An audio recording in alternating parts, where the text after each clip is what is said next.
With what happened over the weekend with Tiger Woods, we figured we'd call up a guy who's written so much about the sport of golf and knows a thing or two about this subject. Same as the subject of Bill Belichick and the Patriots. He's none other than Ian O'Connor back here on the program. How are you, Ian?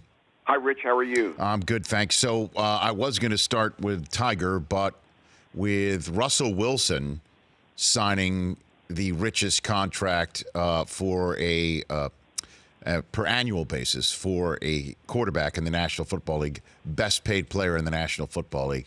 I'm wondering how this sort of stuff lands with Brady in New England and your knowledge of his history of giving hometown discounts to the Patriots, Ian. Well, I think he's never been a guy who's worried most about money. Right. And, of course, he's had the benefit of having the highest earning supermodel in the world for a long time. In fact, Gisele Bündchen's dynasty is greater than his. She had a run of, 15, 16, 17 years where she was the number one earning supermodel in the world. So that's one reason why money has never been the greatest concern to him. I'm sure he's looking at this and it's going to factor into what he ultimately asks for and gets, but it's not what he's about. I don't know if it would be any different for him if he didn't have a wife who earned that kind of money. And I think he was smart enough long ago to realize if I rack up enough rings, I'm going to go down as the greatest quarterback of all time, and I'll make enough money along the way, and I'll be fine with it. So it just doesn't drive him. And so I don't know if it's going to have a major impact on his contract. Yeah, I don't think it will either. I just wanted to start our conversation with, I guess, a topic du jour in the NFL.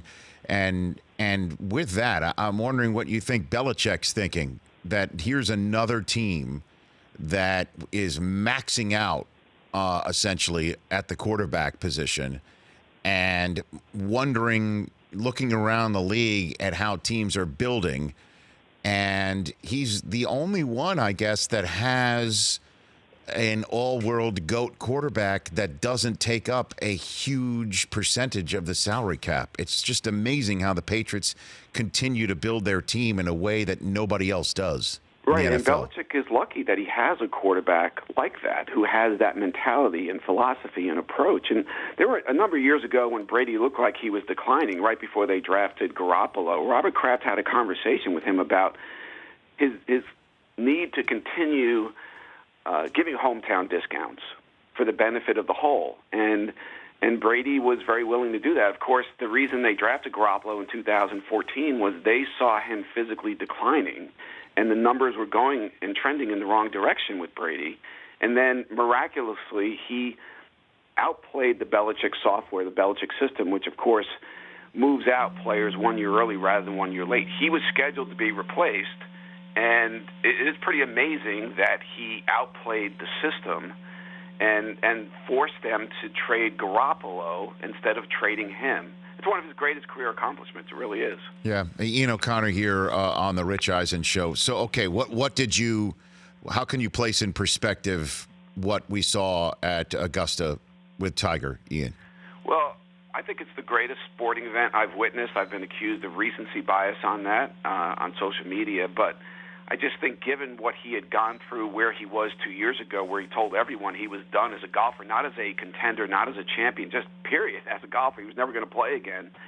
And to win the Masters in that fashion, I'm pretty sure in 33 years of doing this, I've never seen a greater sporting event, and I've seen many of them. The 97 Masters might have been more meaningful, but to witness this, and listen, 97, I was not there for Jack in 86. I was in college. But even Phil in 04, that was really big. But nothing felt like Sunday. It was a surreal day to begin with, of course, Rich, as you know, starting early off both tees. Yep. And so to see him emerge from that group, and I thought that it wasn't exactly vintage dominant Tiger Woods golf from the heart of his prime. I really thought, and I compared this on Twitter to Michael Jordan as he aged, beating it with his brain and his jump shot. And I just thought Tiger was so patient and smart and poised and experienced, and he waited for Molinari, who's a very tough player, to make a mistake. And, of course, he made that mistake at 12, and then Tiger pounced.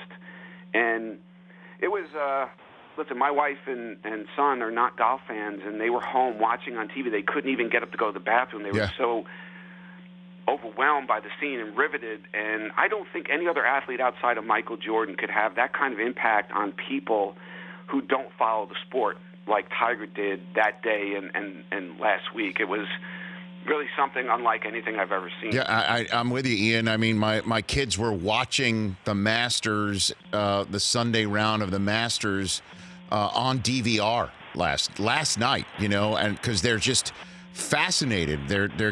My kids are 10 and 8, and my 5-year-old daughter knows of his name, and we're just wondering why the fascination with him? Why is he of such generational interest? Why is this such an emotional thing for so many of us to be taking in, do you think? I think now, Rich, it's because of everything that he went through and came back from. And a lot of that was self-imposed, of course. But American sports fans love a comeback. They also love a great figure being humbled and taken down to his or her knees and then rising back up again. It was a Greek tragedy and then a recovery from that. And so I think that was very appealing to sports fans around the country and around the world. And going back to just conquering an unconquerable game, I think anyone who's ever tried to play golf understands it might be the most maddening game in the world.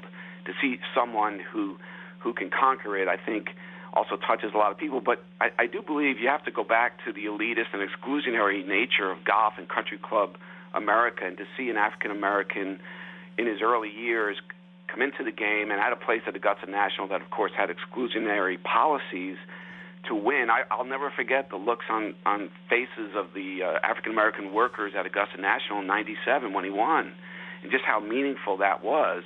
I think that's part of it as well.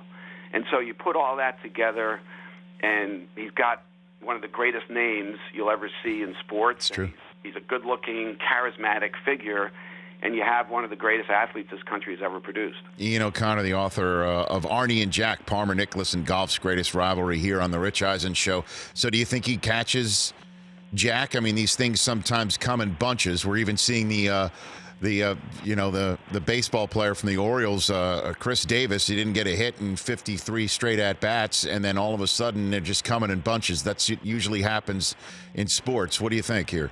Yeah, I don't think he's going to win at Bethpage, Rich, next month, because I think it's too soon. He put so much into this that at age 43, his body is altered, and he said it's a different body now. For him to recover and win in a few weeks at the PGA Championship on Long Island, I think that's a lot to ask. But I could very easily see him winning at Pebble Beach, where he had his most dominant U.S. Open performance in his prime.